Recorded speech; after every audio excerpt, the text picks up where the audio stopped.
ಏನ್ರಿ ನಮಗ್ ಬಹಳ ನಿಂದೆಯ ಮಾತುಗಳಾಡ್ತಾರ ಜನ ಅಂತ ಅನ್ಬಹುದು. ಬರ್ತಾವೆ. ಯಾವ ಕುದುರೆ ಓಡ್ತೈತಲ್ಲ ಓಡುವ ಕುದುರೆಗೆ ಚಾಟಿ ಏಟು ಬೀಳ್ತಾವ. ಯಾವ ಚಲೋ ಮಾವಿನ ಹಣ್ಣು ಕೊಡ್ತೈತಲ್ಲ ಚಲೋ ಹಣ್ಣು ಕೊಡುವ ಮಾವಿನ ಗಿಡಕ್ಕ ಕಲ್ಲೇಟು ಬೀಳ್ತಾವ. ಮತ್ ನಿಂದೆ ಮಾಡಾಕತ್ತಾರಂದ್ರೆ ಚಲೋ ಇದ್ದವರಿಗೆ ನಿಂದೆಯ ಮಾತುಗಳು ಬರ್ತಾವಂತ ತಿಳ್ಕೊಬೇಕಷ್ಟ ಮನುಷ್ಯ. ನನ್ನ ತಾಯಿ ನನ್ನವ್ವ ನನಗೊಂದು ಮಾತು ಕಲಿಸ್ಯಾಳ. ಏನು ಕಲಿಸ್ಯಾಳ ಅಂದ್ರ, ಮಗ ನೀ ಬೆಳೆದು ದೊಡ್ಡವಾದಿ ಅಂದ್ರ, ನೀ ಎತ್ತರ ಬೆಳೆದಾಗ ನಿನ್ನ ಕಲ್ಲು ಒಗೆಯವ್ರು ಬಾಳ, ನಿನ್ನ ಜೀವನ ಸಾರ್ಥಕ ಆಗಬೇಕಾಗಿದ್ರ ನಿನಗೆ ಯಾರ್ಯಾರು ಕಲ್ಲು ಒಗಿತಾರ ಕಲ್ಲು ಒಗೆದವ್ರಿಗೆಲ್ಲ 2 ಚಲೋ ಹಣ್ಣು ಕೊಡು, ಸಾರ್ಥಕ ಆಗ್ತೈತೆ ಅಂತ ನಮ್ಮವ್ವ ಹೇಳಿ ಕಳಿಸ್ಯಾಳ. ಒಂದು ಮನಿ ನಡೆಸೋದು ಅಷ್ಟ್ ಹಗರ ಕೆಲಸ ಅಲ್ಲ.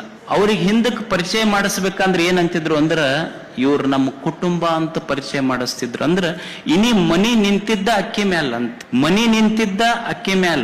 ಅದಕ್ಕ ಅವ್ರಿಗೆ ನೀವೇನಂತೀರಿ, ಹೋಮ್ ಮಿನಿಸ್ಟರ್ ಅನ್ನೋದಲ್ಲ ಮನ್ಯಾಗ. ಮತ್ತ ಒಂದು ಸಣ್ಣ ಮನಿ ಕುಟುಂಬ ನಡೆಸೋದು ಅಂದ್ರೆ ಒಂದು ಸರ್ಕಾರ